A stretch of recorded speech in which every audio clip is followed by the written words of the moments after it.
من الابتلاءات اللي يبتلي بها رب الناس كثرة الهدرة وقليل العمل. قاع يهضروا واللي يخدم فيهم قليل، قاع داخلين في القيل والقال، لكن صاحب الأعمال الصالحة فيهم قليل. كان هذا من الابتلاء ومن عذاب الله لهؤلاء الناس.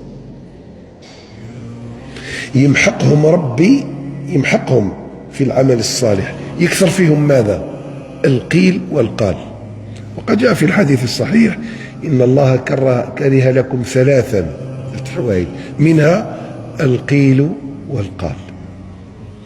اللي يترك الجدال هو محق، الحجة معه، الدليل معه، الحق معه، ولكن يتكلم مع إنسان هذاك الإنسان ما معاه السلاك، ما تسلكش منه، يجادلك.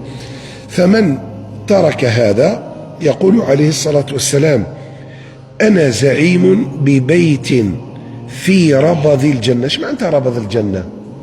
في نواحيها وأطرافها، في النواحي تاع الجنة، في الأطراف تاع الجنة.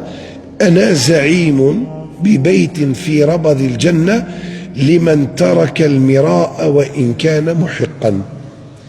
وهذا الحديث أخرجه أبو داود في السنن.